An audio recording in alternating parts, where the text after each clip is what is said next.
Welcome. So in this small lecture, we're going to talk about formative versus summative assessment.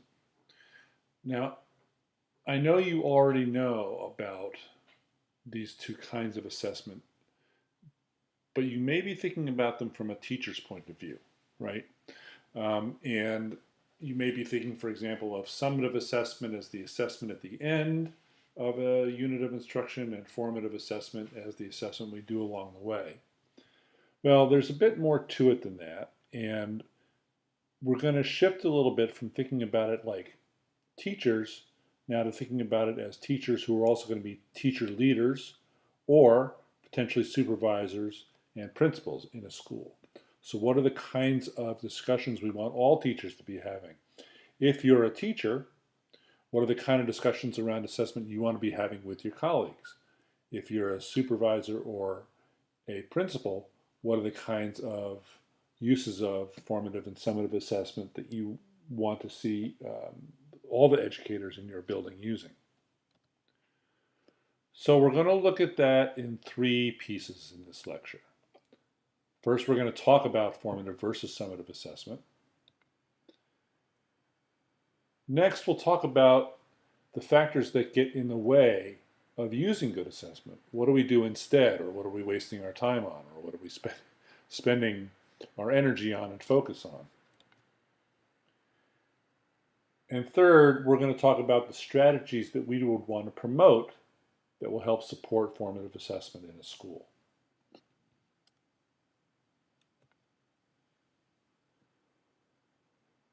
If we thought of our students as plants, that gives us a really helpful analogy for what formative and summative assessment actually do for us.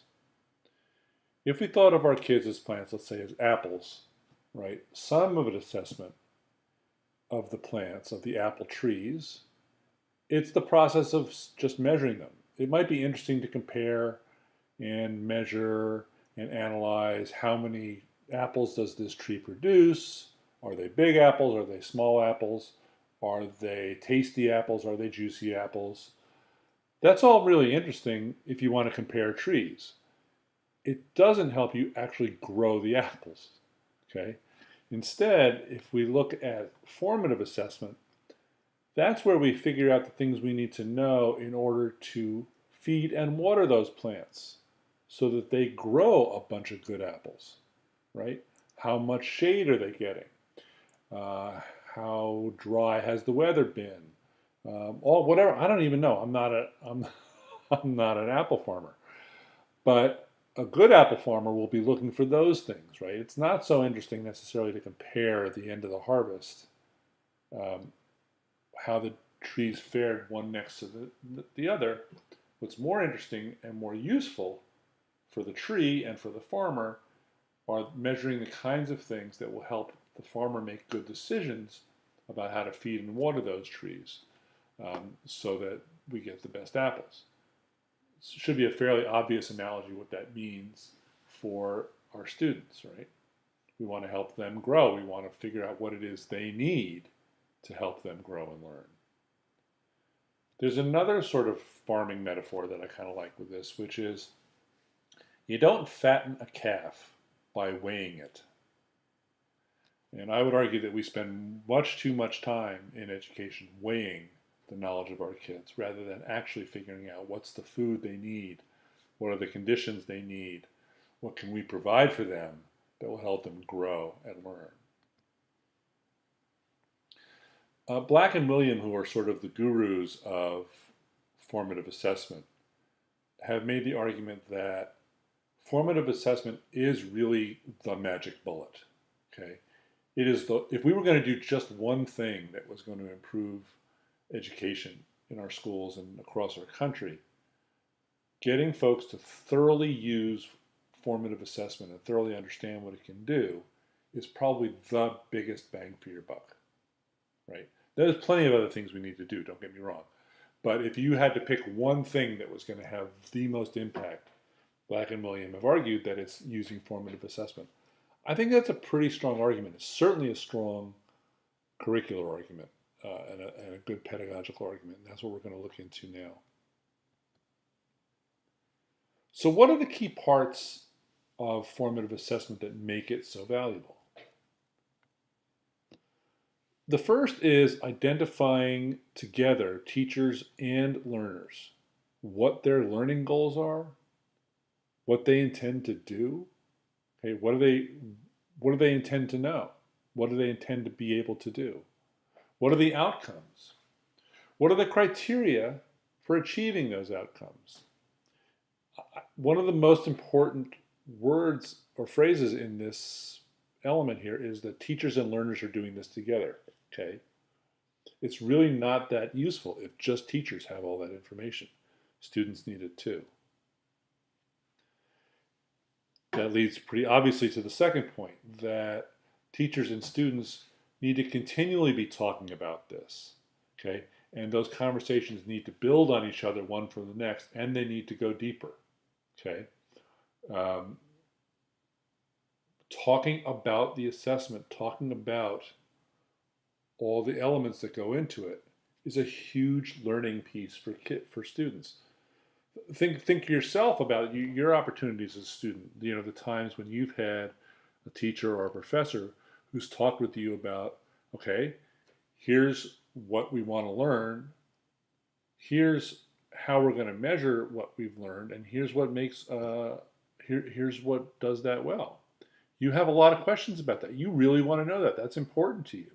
And it really helps you figure out what it is you need to know and learn. Okay.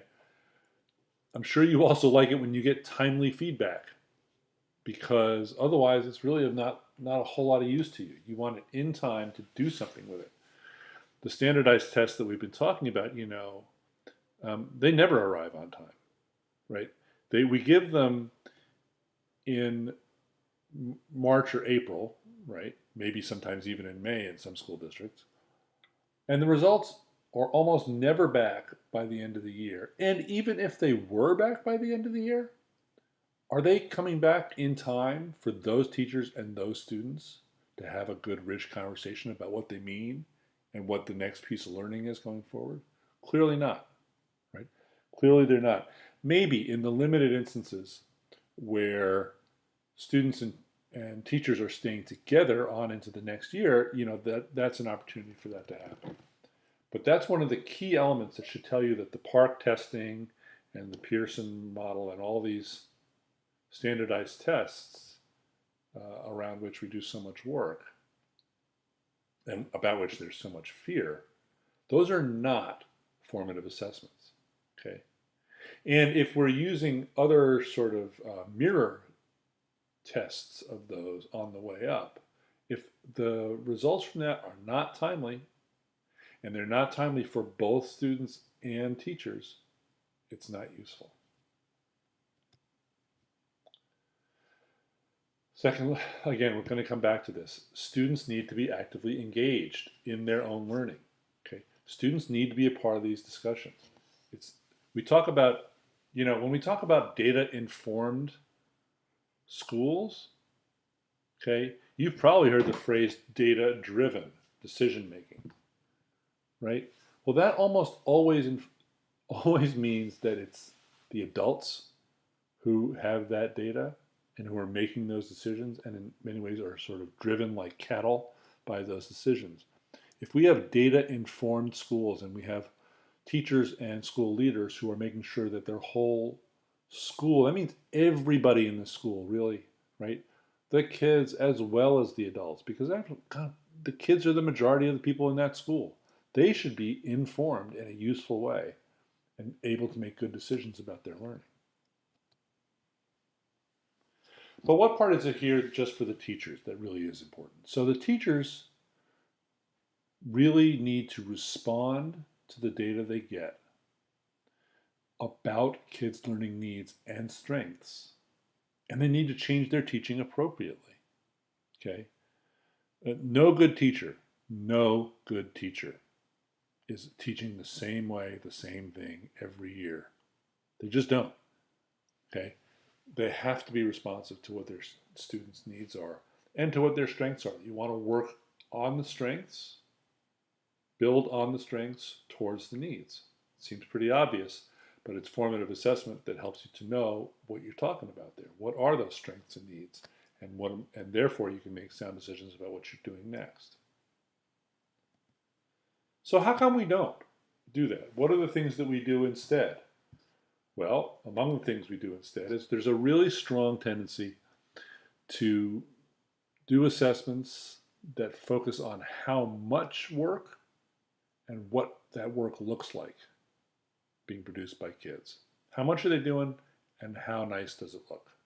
Rather than the actual quality of the learning that's going on in those activities. Second, there's a whole lot more that goes into marking and grading students, a lot of which certainly lowers student self-esteem, as opposed to giving students advice about what they could do to improve. Again, it seems fairly obvious, right? But we spend much more time as a group of educators marking and grading and not talking to kids about what could they do to improve. Okay. There's also a strong emphasis these days, and it's growing. It's really exploded in the last decade, I would say, on comparing students with each other. You've probably seen, you may have them in your rooms. I know I've seen them in lots of classrooms. These wall charts, right, which are there under the pretext of giving kids the data, giving kids the information about how they're doing. They may be, oh, how many books have I read, or how many levels have I progressed in a curriculum, or whatever it is. And they have, every kid's name in the class is on there. And you and I both know what happens to the kids whose rows on that chart are shorter, right? They're getting demoralized. The kids whose progress is not demonstrably as good as everybody else's, they become demoralized, they become shut down. It really hurts them. Okay. I would really urge you as teachers and you as colleagues of other teachers and as leaders of teachers to get rid of those charts. Okay. They are really rough on the kids who are not succeeding, and they do not, in fact, provide the motivation that we've been sold that they do. So if we have effective formative assessment, we know that we have effective formative assessment because of what we hear from kids. If kids can say, I know where I'm going, I know where I am now, and I know how to close the gap between those two things, then we know we've given them solid information. We've used formative assessment in such a way that they can really take charge of their education. So what are the things that we want to be promoting, right, across our school to have data-informed teachers, data-informed students, a data-informed school? Okay. Well, we want clear and understandable learning targets. We want to show examples of both strong and weak work. Okay. I know, because I've had several of you as students, and I know from all my other students, that this is something folks really want to see. Show me what a good example looks like, and then let's compare it with one that didn't measure up.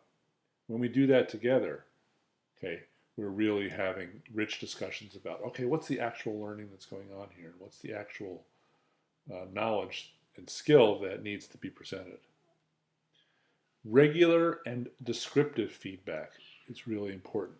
We talked about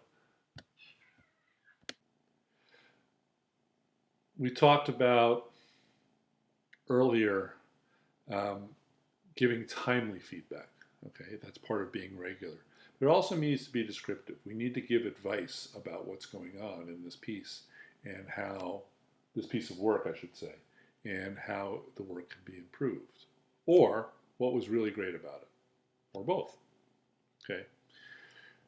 We need to teach students to do this themselves, right? To be able to know what their work needs and the goals that they can set to improve it, right?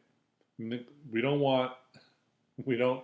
we don't want students always to have somebody else telling them this is terrific or this needs to improve, right? We want them to internalize that, so we have to actually teach that.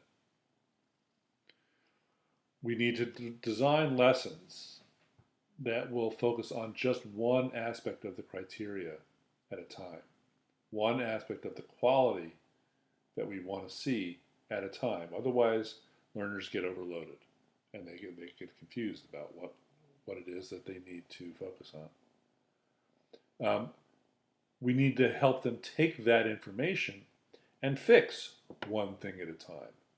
Do a focused revision, right?